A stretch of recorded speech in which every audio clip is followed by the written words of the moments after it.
السلام علیکم listeners, hope you are doing good. Welcome to my channel. آج ہم بات کر لیتے ہیں شاہنامہ فردوسی پر۔ شاہنامہ فردوسی 977 سے 1010 میں ابوالقاسم فردوسی نے لکھا تھا، جو کہ پرشیا کے یا ایران کے بہت ہی مشہور اور مایہ ناز شاعر تھے۔ انہوں نے ایران کی ثقافت کو اور اس کے آرٹ کو محفوظ کرنے کے لیے شاہنامہ فردوسی لکھا۔ شاہنامہ فردوسی اس دور کے بادشاہ محمود غزنوی کے حکم کے مطابق لکھا گیا تھا۔ شاہنامہ فردوسی میں مختلف بادشاہوں کے دور حکومت کا ذکر کیا گیا ہے۔ اس کا ترجمہ مختلف زبانوں میں بھی ملتا ہے۔ شاہنامہ فردوسی میں جو سب سے پہلے بادشاہ کا ذکر آتا ہے، ان کا نام ہے کیومرث یا گیومرث۔ یہ نہایت ہی عقل مند، سخی اور انصاف پسند بادشاہ تھے، جو شیر کی کھال پہنتے تھے، اور ان کا بیٹا سیامک جو بہت ہی نیک اور اپنے والد کے نقش قدم پر چلنے والا انسان تھا۔ کیومرث کو اپنے بیٹے سیامک سے بے حد محبت اور بے حد لگاؤ تھا۔ جب تک وہ انہیں دیکھ نہیں لیتے تھے تب تک ان کا دن نہیں گزرتا تھا۔ کیومرث وہ پہلے بادشاہ تھے جنہوں نے انسان کو رہنے سہنے کا، کھانا پکانے، اوڑھنے، لباس، ان چیزوں کا بتایا تھا۔ انہوں نے 30 سال حکومت کی۔ کیومرث کا بیٹا سیامک جب جوانی کو پہنچا تو اسے معلوم ہوا کہ اس کا ایک دشمن ہے، اہریمان۔ اہریمان شیطان کو کہا جاتا تھا۔ کیومرث کی بادشاہت سے بہت ہی جالس تھا۔ اہریمان کا ایک بیٹا تھا جو کہ حاسد اور نڈر تھا۔ اس نے ایک فوج جمع کی اور کیومرث کے اوپر حملہ کرنے کی تیاری شروع کر دی۔ کیومرث ان کی ان چالوں سے بے خبر تھا، لیکن ایک دن ایک فرشتہ سورش انسان کے بھیس میں سیامک کے پاس آیا اور اس نے بتایا کہ اہریمان اس کے باپ کا دشمن ہے اور اس پر حملہ کرنے کو تیار ہے۔ شہزادے سیامک نے جب یہ سنا تو اس کے دل کو بہت تکلیف پہنچی۔ شہزادے نے شیر کی کھال پہنی اور جنگ کے لیے روانہ ہو گیا۔ اس نے اپنے باپ کو اس جنگ کے بارے میں نہیں بتایا۔ جب دونوں فوجیں آپس میں آمنے سامنے ہوئیں اور سیامک حملہ کرنے کے لیے آگے بڑھا تو ایک بلیک ڈیمن یعنی کہ کالا جن، اس بلیک ڈیمن نے شہزادے کے سینے کو اپنے ناخنوں سے چیر ڈالا اور شہزادے کی وفات ہو گئی۔ جب بادشاہ کیومرث کو اس بارے میں معلوم ہوا تو وہ بہت ہی رویا۔ اس کی سلطنت میں تمام لوگ، جانور، چرند پرند سب شہزادے کی موت پر بہت افسردہ ہوئے۔ انہوں نے نیلا لباس زیب تن کیا اور پورا 1 سال شہزادے کا سوگ منایا۔ اس کے بعد فرشتہ سورش دوبارہ سے کیومرث کے پاس آیا اور اس نے کہا، اب تم بلیک ڈیمن سے لڑائی کی تیاری کرو۔ سیامک کا ایک بیٹا ہوشینگ تھا۔ ہوشینگ اپنے دادا کی ایڈوائس کے مطابق کام کرنے لگا اور جنگ کی تیاریوں میں لگ گیا۔ وہ بہت ہی ذہین اور نڈر شخص تھا۔ کیومرث نے اسے بالکل اپنے بیٹے سیامک کی طرح پال پوس کر بڑا کیا۔ اس کے بعد ہوشینگ بدلہ لینے کے لیے تیار ہو گیا اور اس نے ڈیمنز کے خلاف اپنی فوج تیار کی۔ اس کی فوج میں فیریز، شیر، چیتے، بھیڑیے، ٹائیگرز، پرندے اور باقی جانور بھی شامل تھے۔ جب جنگ کا آغاز ہوا اور اس نے ہوشینگ پر حملہ کر دی، لیکن ہوشینگ کی بہادری اور اس کی سرپرستی کی وجہ سے جانوروں اور چرند پرند اور ہوشینگ کی فوج کے تمام لوگ ڈیمن کی تمام فوج پر قابض آ گئے اور انہوں نے ان کا ڈٹ کر مقابلہ کیا۔ ہوشینگ نے بلیک ڈیمن کو پکڑا اور اس کا سر تن سے جدا کر دیا۔ جب یہ بدلہ پورا ہو گیا تو پھر کیومرث کے آخری ایام شروع ہو گئے اور کیومرث اس دنیا فانی سے چلا گیا۔ جس کے بعد ہوشینگ کا دور حکومت شروع ہوا۔ ہوشینگ نے اپنے دور حکومت میں تمام دنیا میں انصاف کو پھیلایا اور نہایت ہی دانائی اور عقل مندی کے ساتھ حکومت کی۔ ایک دن بادشاہ ہوشینگ پہاڑوں کی طرف جا رہا تھا کہ اس کے سامنے ایک بہت ہی کالا اور لمبا سیاہ سایہ نمودار ہوا۔ اس کالے سائے کی آنکھیں خون کی طرح سرخ تھیں اور اس کے منہ سے دھواں نکل رہا تھا۔ ہوشینگ نے سوچا اور قریب ہی پڑا ایک پتھر اٹھایا اور اسے مارا، لیکن وہ مخلوق پیچھے ہٹ گئی اور اس کا پتھر جا کر دور ایک پتھر کے ساتھ ٹکرایا، جس سے چنگاری پیدا ہوئی اور اس طرح سے آگ کی انوینشن ہو گئی۔ ہوشینگ نے خدا کا شکر ادا کیا اس آگ کی ایجاد پر۔ پھر تمام لوگ آگ کے گرد جمع ہو گئے اور انہوں نے ایک تہوار منایا۔ اس تہوار کو سدھا کا نام دیا گیا۔ پھر ہوشینگ نے پتھر سے لوہے کو جدا کیا اور اس سے بلیک سمتھ کا ہنر ایجاد کیا، اور پھر میسز، کلہاڑے اور آریاں بنائیں۔ پھر اس نے اپنی توجہ پانی کی سسٹم کی طرف کی، جس میں اس نے نالیاں اور چینلز بنائے جن کے ذریعے پانی کو میدانوں تک پہنچایا گیا، اور ایگریکلچرل سسٹم میں بہتری ہوئی اور ہر انسان اپنا کھانا اگانے میں کامیاب ہوا۔ پھر ہوشینگ نے جانوروں کو الگ کیا، ہنٹڈ جانوروں اور نان ہنٹڈ جانوروں کو، ڈیئرز اور گھاس کھانے والے جانوروں کو، تمام وائلڈ اینیملز یعنی لائن، بھیڑیے، چیتے، ان سب سے الگ کر دیا، اور ڈومیسٹک اینیملز جو کہ گائے، بھینسیں، بھیڑ، بکریاں، ان کو بھی الگ کیا۔ اس نے جانوروں کو ذبح کیا اور ان جانوروں کی لومڑیاں، گلہریاں، ان کی کھالوں کو استعمال کرتے ہوئے کپڑا بنایا اور فر بنائی۔ ہوشینگ نے اپنے دور حکومت میں بہترین کام کیے اور دنیا میں انصاف پھیلایا اور لوگوں کو رہنے سہنے کا طریقہ بہترین طریقے سے سکھایا، اور اپنا اچھا نام پیچھے چھوڑ کر چلا گیا۔ ہوشینگ کے بعد اس کے ذہین بیٹے تیمور کا دور حکومت شروع ہوا۔ تیمور، جسے بائنڈر آف ڈیمنز بھی کہا جاتا ہے، وہ اپنے باپ کے تخت پر بیٹھا اور اسی کے نقش قدم پر چلا۔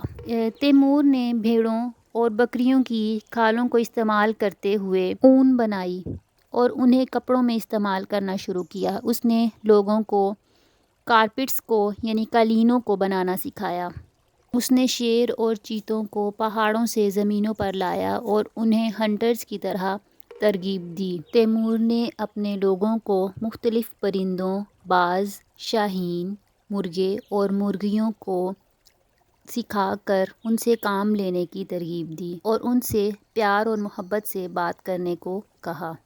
اس نے دنیا کی پوشیدہ چیزیں لوگوں کو دکھائیں اور انسان کو یہی سکھایا کہ وہ ہر دم خدا کا شکر گزار رہیں، کیونکہ وہی ایک ذات ہے جو ان سب چیزوں کو بناتی ہے اور ان کا استعمال کرنا سکھاتی ہے۔ تیمور کا ایک نہایت ہی عقل مند وزیر تھا جس کا نام تھا شاہرب۔ وہ آدمی ہمیشہ برائی سے دور رہتا تھا اور اچھی چیزوں کو فروغ دیتا تھا۔ شاہرب دن میں روزے رکھتا تھا اور رات میں عبادات کرتا تھا، اور اپنے بادشاہ کی اچھائی اور اس کے اچھے مستقبل کے لیے ہمیشہ دعا گو رہتا تھا۔ شاہرب نے اپنے بادشاہ کی حکومت کے لیے ہمیشہ اچھا مشورہ دیا اور اسے انصاف کرنے کی ترغیب دی۔ تیمور برائی سے دور اور اچھی زندگی گزارنے میں مصروف رہا۔ تیمور نے اہریمان کو جادو کے ذریعے سے اپنے قابو میں کر لیا۔ جب ڈیمنز یعنی شیطانوں یا جنات نے یہ دیکھا کہ ان کا آقا اہریمان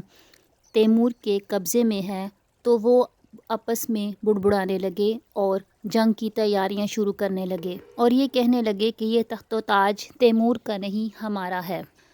تمام شیاطین اور جادوگروں نے مل کر ایک آرمی بنائی جس کا لیڈر بلیک ڈیمن کو بنایا گیا۔ لیکن تیمور کو جب اس بات کا پتہ چلا تو وہ اپنی فوج لے کر روانہ ہو گیا اور دونوں فوجیں آپس میں ٹکرائیں۔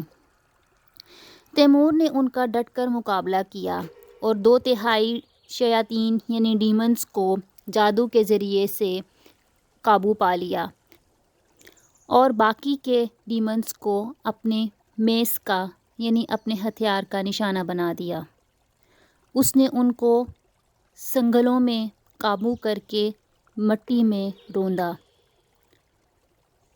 اس نے ان ڈیمنز کو سنگلوں میں قید کر لیا اور ان کو مٹی میں روند دیا، یہاں تک کہ وہ شیاطین اپنی جان کے لیے معافیاں مانگنے لگے اور گزارشات کرنے لگے کہ ہمیں مت مارو، ہم تمہیں نئی اور منافع بخش چیزیں سکھائیں گے، جس پر بادشاہ راضی ہو گیا اور انہیں چھوڑنے کا حکم دیا۔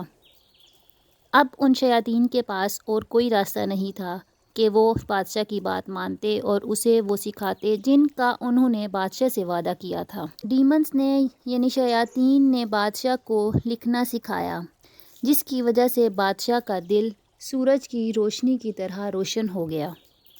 انہوں نے نہ صرف اسے ایک لکھائی یا ایک اسکرپٹ سکھایا، بلکہ انہوں نے انہیں 30 قسم کے مختلف اسکرپٹس سکھائے، جس میں ویسٹرن یعنی مغربی، عرب اور پرشیا کے لکھنے کے طریقے تھے، اور ساتھ ہی ساتھ سوگدین، چائنیز اور پہلوی زبان کو لکھنا اور بولنا سکھایا۔ تیمور بادشاہ نے 30 سال تک حکومت کی اور اس کے بعد اس کی موت کا وقت آ گیا اور وہ اس دنیا فانی کو چھوڑ کر اپنے اگلے سفر کو روانہ ہو گیا۔ بادشاہ تیمور کے بعد اس کے بیٹے بادشاہ جمشید کا دور حکومت شروع ہوا۔ بادشاہ جمشید سونے کا تاج پہن کر تخت پر بیٹھا۔ دنیا کی تمام لڑائیاں اور جھگڑے اور تمام فسادات ختم ہو گئے اور تمام ڈیمنز یعنی شیاطین، پرندے اور فیریز جمشید بادشاہ کے حکم پر چلنے لگے اور دنیا کی دولت میں اضافہ ہوتا چلا گیا۔ بادشاہ نے کہا کہ یہ سب خدا کی مہربانی ہے اور میں ایک بادشاہ ہوں اور میں اس تمام برائی کو ختم کرنے والا ہوں اور میں اچھائی کو پھیلانے والا ہوں۔ سب سے پہلے اس نے اپنی توجہ ویپنز یعنی ہتھیاروں کی طرف دی۔ اس میں اس نے لوگوں کو ہیلمٹس، چین میل، تلواریں اور گھوڑوں کی سواری اور زیرہ وغیرہ بنانا سکھایا۔ 50 سال تک اس نے یہ کام جاری رکھا اور اس سے اگلے 50 سال اس نے کپڑوں کی تیاری پر کام شروع کیا، جس میں اس نے لوگوں کو بتایا کہ تہوار اور لڑنے کے لیے مختلف کپڑے استعمال کیے جائیں۔ اس نے لینن، سلک اور وول وغیرہ کو استعمال کرتے ہوئے کپڑوں کو بنانا سکھایا۔ اس نے لوگوں کو چرخہ کاتنے، بننے، کپڑوں کو رنگ یعنی ڈائی کرنے اور سینے کا ہنر سکھایا، جس کی وجہ سے دنیا نے بے حد ترقی کی۔ پھر اگلے 50 سال اس نے لوگوں کو مختلف پیشوں کے لحاظ سے الگ کر دیا۔ جو لوگ عبادت کرنا جانتے تھے انہیں پہاڑوں پر روانہ کر دیا تاکہ وہ لوگ بغیر کسی ڈسٹربنس کے عبادت جاری رکھیں۔ پھر اس نے لوگوں کو مختلف درجوں میں یعنی رینکس میں ڈیوائیڈ کیا، جس میں اس نے نیزہ چلانے والے لوگ اور شیروں کو قابو کرنے والے لوگوں کو اپنی آرمی میں اپنے تخت کے نزدیک شامل کر لیا۔ تیسرے قسم کے لوگوں کو میدانوں کے لیے چنا گیا، جو لوگ کھیتی باڑی کا کام جانتے تھے اور ان لوگوں کے ذمے کھانا اگانے اور لوگوں کی مدد کرنے کا کام سونپا گیا۔ کسی عالم نے کیا خوب کہا ہے، "It's only laziness that will make a slave of a free man." پھر چوتھے قسم کے لوگوں کو ہنرمندی کے کام اور تجارت کے کام میں لگایا گیا۔ جمشید نے ان تمام کاموں کو سر انجام دینے کے لیے 50 سال صرف کیے۔ پھر اس نے شیاطین کو حکم دیا کہ وہ مٹی اور پانی کو آپس میں ملائیں اور ایک مکسچر تیار کریں اور انہیں اینٹوں میں تبدیل کر دیں، اور اس طرح سے اس نے پتھروں اور پلستر کے فاؤنٹینز بنائے۔ پھر سائنس آف جیومیٹری کو یوز کرتے ہوئے اس نے مختلف پبلک باتھس اور قلعے بنوائے۔ اس نے مختلف زیورات اور جواہرات پر بھی کام کیا، جس میں اس نے پتھروں سے قیمتی دھاتیں الگ کیں اور روبیز، ایمبر جیسے ہیرے جواہرات اور سونا اور چاندی پر بھی کام کیا۔ اس نے ان سب کاموں کو سر انجام دینے کے لیے جادو کا استعمال کیا۔ اس نے مختلف قسم کی خوشبو، کیمفر، مسک، سندل اور روز واٹر اور مختلف قسم کی خوشبوؤں کو بھی متعارف کروایا۔ ان سب کاموں کو انجام دینے کے بعد اس نے اپنی توجہ پانی اور کشتیوں کی طرف کی، جس کی وجہ سے مختلف ملکوں میں آنے جانے کے لیے سفر آسان ہو گیا، اور اس کے بعد مزید 50 سال گزر گئے۔ یہ سب کام کرنے کے بعد اس نے اپنے تخت کو ہیرے جواہرات سے لبریز کر دی اور اپنے تخت کے لیے بہت ہی اونچی جگہ کا انتخاب کیا۔ دنیا کی تمام مخلوقات اس کے گرد جمع ہو گئیں اور انہوں نے اس دن کو نیو ڈے یعنی نوروز کا نام دیا۔ یہ دن فروردین مہینے کا پہلا دن تھا جو کہ سال کے آغاز میں منایا جاتا ہے، اور اس دن کو جمشید کی یاد میں ہمیشہ منایا جانے لگا۔ 300 سال جمشید نے حکومت کی اور دنیا میں کسی بھی انسان کو کسی بھی دکھ اور برائی کا سامنا نہیں کرنا پڑا اور ڈیمنز کو غلام بنا لیا گیا۔ تمام جن و انس اب جمشید کے حکم کے مطابق چلتے تھے۔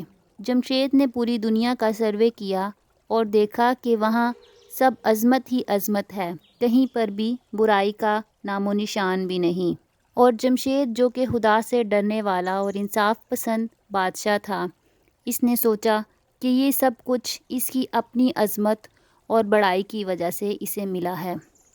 جمشید نے اپنی فوج کے کماندار اور اپنے نصیحت کرنے والے لوگوں کو بلایا اور کہا کہ اس دنیا میں کوئی بھی برائی باقی نہیں ہے اور مجھ جیسا کوئی بھی نہیں ہے۔ مجھ سے برابری کرنے والا اس دنیا میں کوئی دوسرا نہیں رہا۔ یہ میں ہوں جس نے لوگوں کو رہنے سہنے کا طریقہ سکھایا ہے، اور میرے تخت و تاج جیسا کسی کے پاس تخت و تاج نہیں ہے۔ میں نے دنیا کو اس طرح سے بنایا ہے جیسا کہ میں چاہتا تھا۔ میں نے لوگوں کو خوراک اور حفاظت فراہم کی ہے اور کپڑے بھی فراہم کیے ہیں۔ تمام عظمتیں، تمام تخت و تاج صرف اور صرف میرے لیے ہیں۔ انسانوں میں سے کون ایسا ہے جو مجھے بادشاہت سے ہٹائے یا مجھ سے بڑا بادشاہ ہو؟ تمام دانشمند لوگ اس کی بات سن کر اپنے سر جھکا کر کھڑے ہو گئے، کیونکہ کسی میں اتنی جرت نہیں تھی کہ اسے بتا سکیں کہ اس سے بڑھ کر ایک خدا کی ذات بھی ہے جو اوپر بیٹھی یہ سب کچھ دیکھ رہی ہے۔ اور جمشید کی ان باتوں کی وجہ سے جمشید نے خدا کے غضب اور اس کی ناراضگی کو فروغ دیا، اور جو کچھ اسے خدا کی وجہ سے ملا تھا اور خدا نے اسے دیا تھا وہ سب خدا نے واپس چھین لیا۔ اس کہانی سے یہ سبق ملتا ہے، انسان کو اللہ تعالیٰ کی ناراضگی نہیں لینی چاہیے، اور اسے یہ نہیں سمجھنا چاہیے کہ جو کچھ اس کے پاس ہے وہ اس کی اپنی محنت کی وجہ سے ہے، کیونکہ انسان کو جو کچھ بھی ملا ہے وہ اللہ تعالیٰ کے فضل و رحمت سے ملا ہے، اور ضرورت اسی بات کی ہے کہ انسان ہر دم اللہ تعالیٰ کا شکر گزار رہے۔ ملتے ہیں نیکسٹ ویڈیو میں، تب تک کے لیے اللہ حافظ۔